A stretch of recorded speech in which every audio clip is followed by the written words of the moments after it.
The Omi-Eruku River blessed a village with wealth, fish, and fertile land, but only if a virgin bride was thrown into its depths for sacrifice every year. When a young woman named Sade refuses her fate and escapes, the river rises, flooding homes and dragging screaming villagers underwater. Long ago, before roads cut through forests and before strangers brought strange gods, there was a village called Ayinla. Ayinla was not rich with gold or silver. It had no tall houses or shining markets, but Ayinla was rich with water. The Omi-Eruku River flowed beside the village like a long, silent snake. Day and night it moved gently, never resting. When the sun rose, the river shone like glass. When the moon came out, it looked deep and endless. Its water was clear and cool. You could see fish swimming calmly under the surface. Big fish, small fish, fish that fed the old and the young. Its banks were soft and dark with life. Anything planted there grew strong. Yam grew fat. Cassava grew long. Vegetables stayed green even in the dry season. Because of the river, Ayinla never knew hunger. Farmers returned from their farms smiling. Their barns were always full. Fishermen sang as they paddled home, their nets heavy on their shoulders. Women cooked without fear of tomorrow. Children ran and played, their stomachs full, their laughter loud. To the eyes of strangers, Ayinla was a blessed village. But the elders knew the truth. They sat in the council hut at night, their backs bent with age, their eyes heavy with memories. They spoke in low voices when the wind was quiet. They never joked about the river, never pointed at it carelessly, because Omi-Eruku was not just a river. It listens, it remembers, it watches. Sometimes when the night was deep and everyone slept, the river made strange sounds, not the sound of water alone, but something like breathing. Sometimes mist rose from its surface like a veil. Sometimes the water became too still, as if waiting. The elders taught the children never to insult the river, never to throw dirt into it, never to swim at certain hours. They poured libation before planting season. They spoke prayers before fishing, because they knew one thing clearly. Omi-Eruku was alive, and like all living things, it could give life or take it. Many generations ago, when drought and famine almost wiped Ayinla away, the land became dry and cruel. The rain stopped coming. The sun burned the earth day and night. Cracks opened on the ground like broken mouths crying for water. The river that once gave life became thin and weak. Fish died and floated on the surface. Crops dried before they could grow. Children cried from hunger. Old people collapsed on the roads. Death visited Ayinla every day. Mothers buried babies. Fathers buried sons. The village smelt of sorrow. The elders tried everything they knew. They offered goats. They offered rams. They poured palm wine into the soil. They fasted and prayed for days. Nothing changed. Finally, on a night when the moon was hidden and fear filled every home, the elders gathered by the river. Their voices were broken. Their knees shook. They cried like children. They begged the river for mercy. That night, Omi-Eruku rose. The water began to move violently. Waves struck the banks. The air grew cold. The ground trembled. Then a voice came from inside the river. Deep, heavy, like thunder trapped underwater. It called the village by name. Ayinla. The elders fell flat on the ground. Some covered their ears. Some wept. The voice spoke again. I fed you. I protected you. I made your land rich. But you have forgotten me. The river grew quiet. Then it spoke its demand. Give me a bride every year, pure, untouched, a daughter of your land. Throw her into my depths alive, and I will feed you forever. Your farms will grow, your nets will be full, your children will never know hunger. Fear filled the elders' hearts. They argued among themselves. They cried. They asked for another way. The river did not answer. The water only grew darker. At dawn, with heavy hearts and shaking hands, the elders agreed. They sealed the covenant with blood and oath. From that day, everything changed. The rain returned. The river grew strong again. Fish filled the water. Crops grew taller than before. Ayinla lived, but the price was terrible. Every year, when the season came, one virgin girl was chosen. Drums were beaten, the village celebrated, food was shared, wine flowed. But one family always cried. The sacrifice day was called Ojo Igbeyawo Odo, the river's wedding day. It was treated like a great festival. From early morning, the village woke up to the sound of drums, heavy drums, fast drums, drums that made the ground shake and the heart beat faster. Women cooked in large pots. Smoke rose into the sky. The smell of food filled the air. Palm wine flowed like water. Men drank and laughed loudly. Some even sang praises to the river, thanking it for wealth and life. Young men danced in the open square. Their feet stamped the earth. Their faces shone with excitement. To many, it was a day of joy, a day of celebration, a day they believed kept the village alive. But inside one compound, the sound was different. There was no music there, no laughter, only pain. Every year, one house was chosen by fate. In that compound, a mother cried until her voice broke. She tore her wrapper again and again. She beat her chest and called her daughter's name. A father sat on the bare floor, silent like stone. His eyes were red. His hands shook, but no tears fell. Relatives gathered, whispering words that brought no comfort. What can we do? It is the will of the river. She is saving the village. The chosen girl sat quietly in a corner. Her eyes were empty. Her hands were cold. She listened to the drums outside. She heard the laughter. She knew they were dancing for her death. By afternoon, elders arrived at the compound. They spoke softly, but their words were sharp like knives. It is time. The girl was bathed and dressed in white like a bride. Beads were placed on her neck. Her hair was combed gently. Her mother held her tightly, refusing to let go. Her father turned his face away. Outside, the village cheered. Inside, a family was breaking apart. Joy for many, eternal sorrow for one. And the river waited. The selection was not by chance. It was never random. It was never a mistake. The oracle chose. Days before Ojo Igbeyawo Odo, the chief priest entered the sacred grove. No one followed him. No one asked questions. At night, the oracle spoke through him.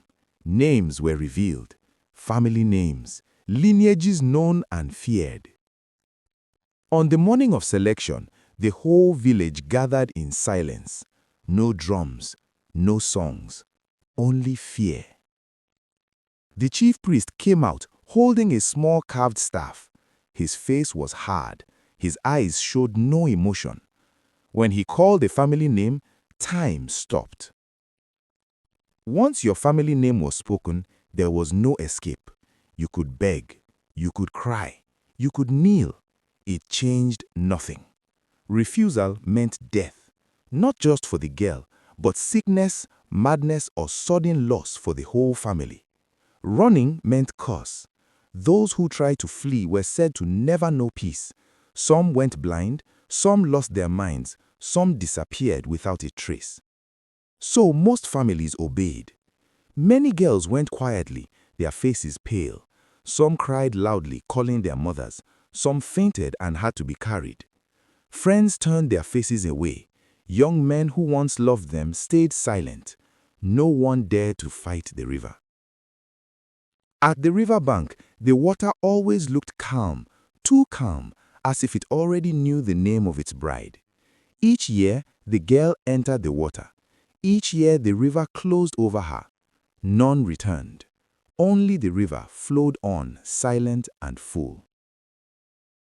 In the year of heavy rain, Shade was born. Rain fell for many days without stopping. The roofs leaked. The river overflowed its banks. People said the year was special. When Shade came into the world, she did not cry loudly. She only opened her eyes and looked around, calm and quiet. The midwives exchanged glances.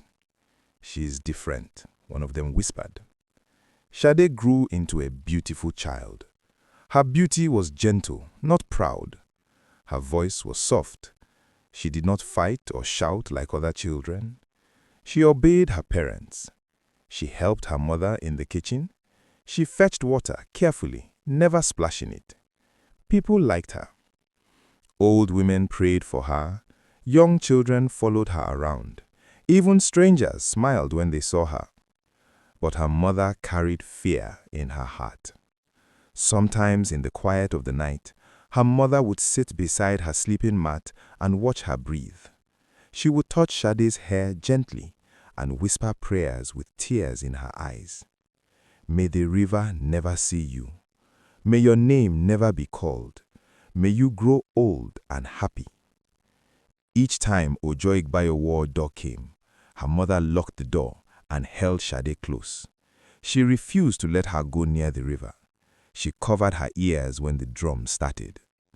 Shade noticed the fear, but did not understand it.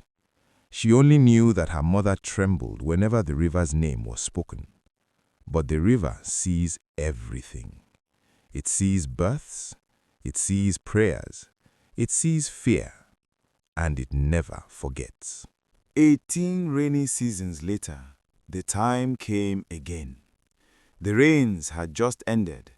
The river was full and quiet. The air felt heavy, as if the village was holding its breath. The oracle called for another gathering. From early morning, people gathered at the village square. No one laughed. No one spoke loudly. Everyone waited with fear in their eyes. The old priest walked slowly to the center. Age had bent his back. His steps were weak. As he raised the sacred staff, his body began to shake violently. His teeth knocked together. White chalk fell from his hand and broke on the ground. Silence fell over the village. Some people covered their mouths. Some mothers held their daughters tightly. The priest closed his eyes. His voice changed.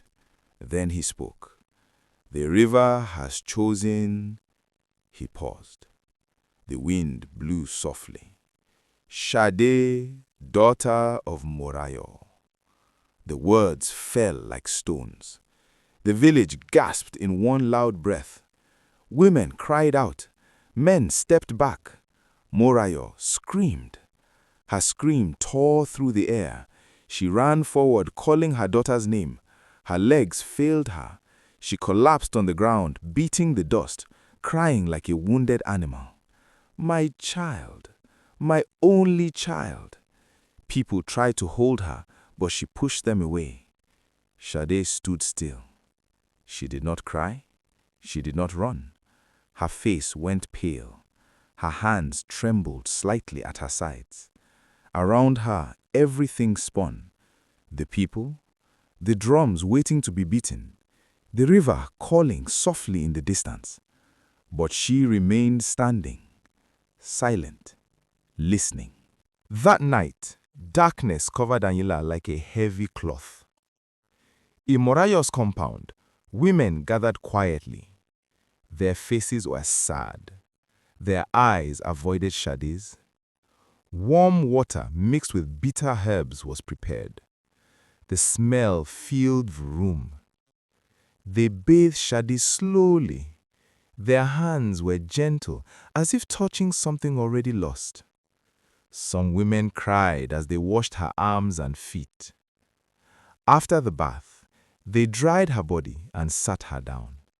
They braided her hair carefully, strand by strand, like a bride on her wedding day. Beads were placed gently on her head. White chalk touched her neck and wrists. Then they dressed her in clean white cloth. Pure, simple, final. When they were done, Sade looked like a bride ready to meet her husband. But inside her, fire burned. Her chest felt tight. Her heart beat hard against her ribs.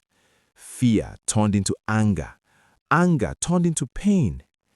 She looked at the women around her and spoke in a low voice. "Why must my life feed others?" she whispered. "Why must I die so that others can eat? Did I choose this river?" The women froze. No one answered. Some lowered their heads. Some wiped their tears. Such words were forbidden. Outside, the river flowed softly, as if listening. For the first time in many generations, for the first time since the covenant began, a bride questioned the river, and the night grew very still. Before dawn, when the sky was still dark and the stars were fading, Shadi ran. She did not look back. Barefoot, her feet hit the cold earth. Stones cut her skin. Thorns scratched her legs. She did not stop. Her breath came fast and heavy. Her chest burned. Her heart pounded like war drums inside her ears. Fear pushed her forward. She crossed the forest, pushing through thick bushes. Branches whipped her face. Night insects cried around her. She crossed farmlands where maize and cassava grew tall. Dew soaked her white cloth. Mud clung to her feet. She ran and ran until her legs shook. Behind her, the village slept. But when the sun began to rise, everything changed. A woman went to wake Shadi. The mat was empty. She screamed. Doors flew open. People rushed out. The elders were called. Drums were beaten the wrong way, fast and broken. Panic filled Ayinla. Men grabbed sticks and cutlasses. Women cried loudly. The priest shouted with fear in his voice, "The bride is gone!" The words spread like fire through the village. The river flowed quietly, waiting. That same morning, Omi-Eruku changed. The river that once flowed calmly became strange and heavy. Its clear water turned dark, like it was mixed with blood and shadow. People standing by the bank stepped back in fear. Fish began to float on the surface. Big fish, small fish, their mouths open, their eyes white and empty. The smell of death filled the air. Women screamed and covered their noses. Fishermen dropped their nets and ran. The river began to grow. At first, it rose slowly, almost quietly. The water climbed over its banks. It swallowed the soft sand. Then it grew faster. The current became strong. The water twisted and rolled like something angry waking up from sleep. Trees near the river shook. The ground became wet and weak. Elders gathered, their faces pale. They knew what it meant. The covenant had been broken. Omi-Eruku was hungry, and it was angry. Rain did not fall that day. The sky was clear, the sun high, yet water poured into the village as if the heavens had opened their gates. Homes filled quickly. Wooden doors groaned under the weight of water. Floors became rivers. Belongings floated and cracked. Children screamed. Their voices were high and frightened, echoing through the village. Mothers ran from house to house, calling their names. Some children clung to their mothers' necks, terrified of the rising water. Goats and chickens struggled in the flood.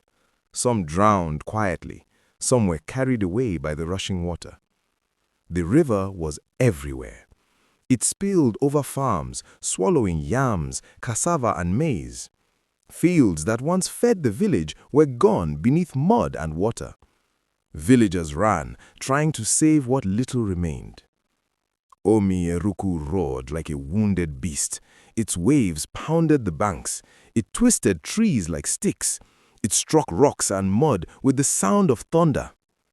Then a voice boomed through the air, deep and terrifying. Every ear heard it. Every heart felt it. "Bring my bride!" The river's voice shook the ground. It rolled through the village like fire. No one could ignore it. No one could hide from it. Even the elders, wise for many years, fell to their knees trembling. They knew the river's patience was gone. Its hunger could not be denied. Its anger demanded payment. Men searched everywhere. They ran through forests, cutting branches with machetes. They crossed rivers and climbed hills. They called her name loudly, hoping she would answer. They dug into caves and hollows. They shouted over fields and empty roads. They promised gold. Whoever finds her will be rich beyond imagination, they said. They promised forgiveness. "Return her to us, and your family will be spared," the elders cried. They even promised safety for those who helped. "Do not hide her," the priests warned, "or the river's wrath will come upon you." But Sade had disappeared. Some said she crossed into forbidden lands, places the villagers feared to step. Dark forests where no human dared linger. Swamps where whispers of spirits floated above the water. Some said spirits hid her, carrying her through the night, keeping her safe from the river. Some whispered that the gods themselves had taken her, protecting the girl who dared to speak. The river did not wait. It grew larger, faster, angrier. Its waters beat against the banks like fists. It destroyed anything in its path. The village realized fear was not enough. Gold could not buy mercy. Promises could not slow its hunger. Omi-Eruku wanted only its bride, and it would not stop until it got her. At night, the river dragged people away. Its water spilled into the village like a living thing, searching for anyone it could reach. Men, women, and children were swept from their homes before they could even scream. Roofs collapsed under the weight of water. Fences were torn apart. A fisherman who had gone to check his net was pulled into the currents. He shouted for help, but the river swallowed his voice. Only his empty canoe floated back.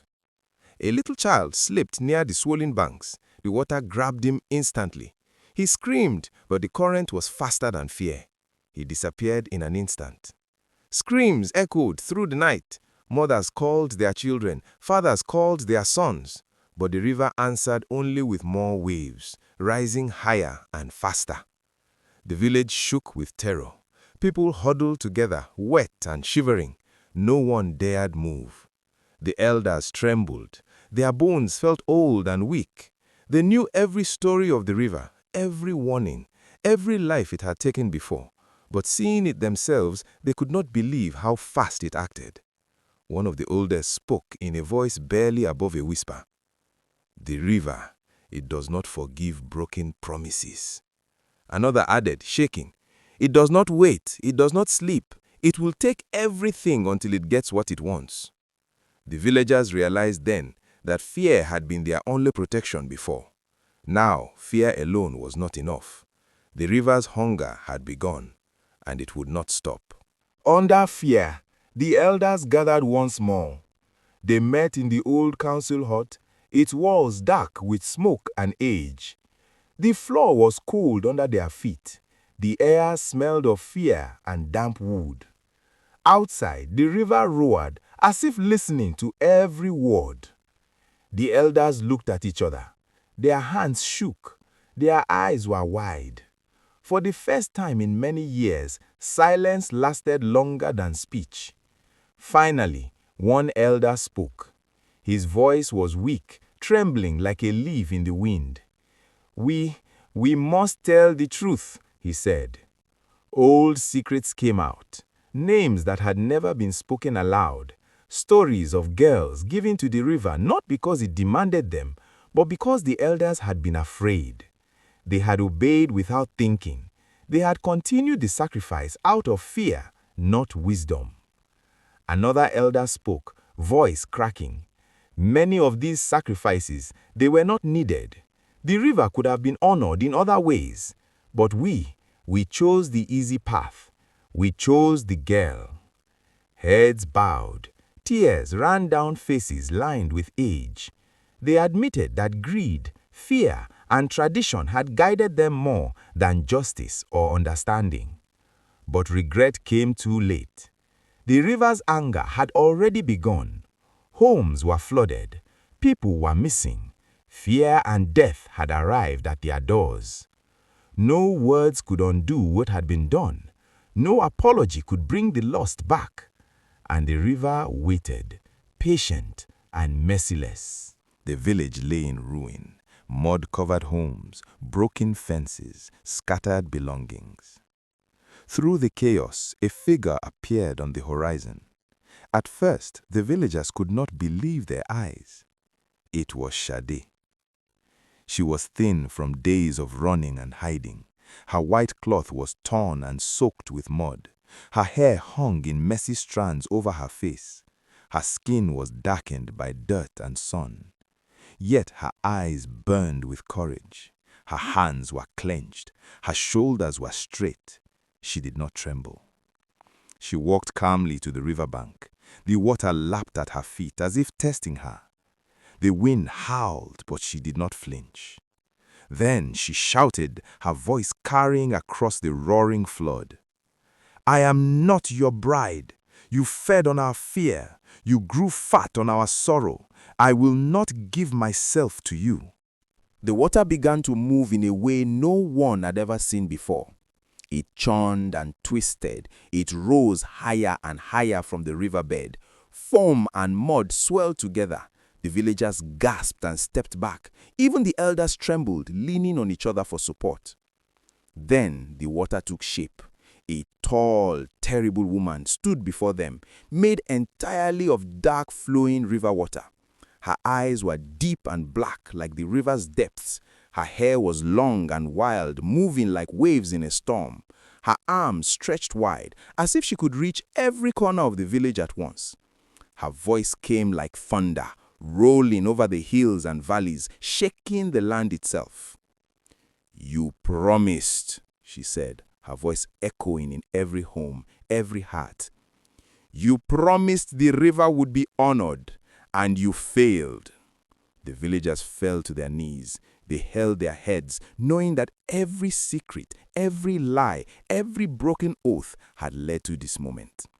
The river woman lifted her arms, and the water around her sparkled like sharp knives. Then she spoke again, her tone cold and unyielding. "Now you must choose. Truth or blood." A hush fell over the village. No one dared speak. Even the wind stopped blowing. Even the birds in the trees did not move. The elders knew the meaning clearly. Truth would mean speaking honestly about every sacrifice, every lie, every fear that had fed the river for generations. Blood would mean death. Blood for every girl ever given. Blood for every family that had broken the covenant. Blood for everyone who had ignored the river's warnings. They went to the secret shrine by the riverbank. The carved stones were chipped, the offerings long decayed, yet it was still a place of power. One by one, they broke it apart, smashing the idols and scattering the charms into the river's rushing water. Then they confessed, not behind closed doors, not in whispers, publicly, in front of all the villagers who had gathered in fear and hope.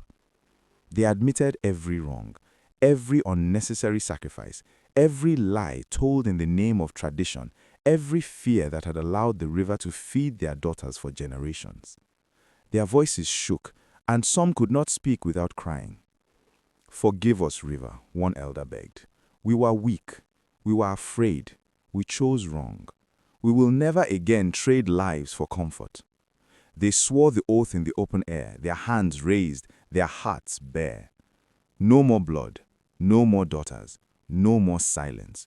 We will honor life, not fear." The river rose one final time. It towered higher than the tallest trees along its banks. Its dark waters twisted and churned like a living monster. Waves crashed onto homes and farms, sweeping away everything in their path. The villagers screamed and ran, thinking this was the end.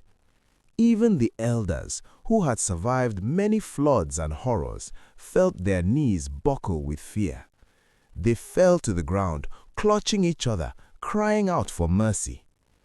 Water rushed like a river of iron and shadow. It swallowed fences, huts, and even the paths the villagers had used for generations. The sound was deafening, like 1,000 drums beating all at once. Everyone thought death had come. No one dared breathe, no one dared move. It seemed the river would take all that had ever lived in Ayinla. Then, silence. The water stopped rising. The waves stilled. The river hung in place, dark and heavy, like it was breathing slowly. The wind died down. The birds returned to the trees, timid but alive. Even the fish, once dead and floating, seemed to return to life under the calm surface. The villagers stared in disbelief. Their mouths hung open. Their hands trembled. Shade stood at the riverbank, mud on her feet, her chest heaving. Her eyes were wide, her hair plastered to her face. And for the first time in many, many generations, the river did not move to kill. The water slowly returned to its path. It did not rush. It did not crash. It moved like a gentle hand, pulling back what it had taken. The waves shrank. The river shrank. The flood that had swallowed farms, homes, and roads receded, leaving mud and broken debris behind. The villagers watched in awe. They stepped carefully into the wet ground, touching what remained. Their feet sank into the soft earth. Huts that had survived leaned weakly, battered by the flood. Fields were destroyed, yet life had returned. The flood stopped. No more water surged over the banks. No more waves swept through the village. No more cries of terror rang in the air. No voice spoke again. Not the river's voice. Not the thunder of its anger. Not the deep, heavy roar that had shaken the village for days. Omi-Eruku became quiet. So quiet that you could hear your own heart beat. The water shimmered in the sun, calm and clear, like it had never been angry at all. The fish returned, swimming slowly. The birds came back to dip their wings into the calm surface. The elders knelt on the muddy ground, heads bowed in silence. Shade watched the river, her eyes never leaving the water. For the first time in generations, the village felt something it had almost forgotten: peace. And the river, once hungry and cruel, now flowed softly, carrying only its deep, hidden memories. It waited, not for fear, not for blood, but for respect, for truth, and for the courage of those who would honor life. Ayinla changed. The village was not the same as it had been for hundreds of years. The dark shadow of fear lifted slowly, like morning mist burning off the riverbanks. No more sacrifices were taken to Omi-Eruku. No more girls were chosen to feed the river. No more forced celebrations of sorrow dressed as joy. The people learned to work for themselves. They farmed with sweat and patience, not hoping to please a river with blood. Cassava, yams, and vegetables grew under careful hands. The soil was tilled with love, not fear. They fished with respect, casting nets gently and giving thanks for every catch. They no longer believed they had to take lives to survive. The river was still there, but it no longer demanded death. The villagers learned to live alongside it, not under it. Children laughed freely, running through fields and playing near the riverbanks without fear. The elders told them stories of the past, not to scare them, but to teach courage. They spoke of Shade, the girl who dared to stand, who spoke truth to the river, who changed generations. We do not serve fear, the elders would say. We serve life. And slowly, Ayinla became a place of hope again. The people built their homes stronger, planted their farms better, and sang songs of work and joy, not sorrow. Shade grew among them, her name whispered with respect. She became a symbol of bravery. Every time a child ran past the river and dipped their hand into the cool water, they remembered her courage. For the first time in centuries, Ayinla lived without terror, and the river, once cruel and dark, now flowed quietly, a friend that taught respect and patience rather than fear and blood. The villagers learned the hardest lesson of all. Life given freely is stronger than life taken in fear. Shade became a legend. Her story was told in every home. It was whispered by mothers to their daughters. It was shouted by fathers to their sons. Even travelers passing through Ayinla carried her name with them, telling of the girl who faced a river and dared to say no. She was not a bride of death. She was not a sacrifice like the others. She had broken the cycle that had haunted generations. She became a bride of freedom, a symbol of courage and truth. The river once feared as a monster became a part of life, but no longer a terror. The villagers learned to live in harmony with it, to respect it, but never to fear it. Shade grew up strong and wise. She helped her people plant crops, catch fish, and build homes. She taught children to be brave, to speak truth, and to never let fear control their lives. Her name became a song of hope and courage. And even many years later, when Shade was old and the village had changed, elders still gathered children and travelers alike to warn them. Blessings demanded by blood always return with pain.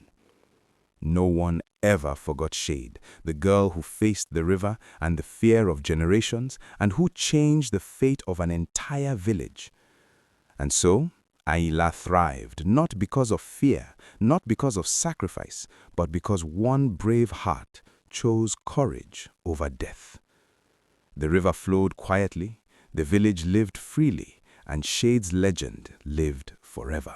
Thanks for watching this video. Please subscribe to this channel to watch more amazing stories like this.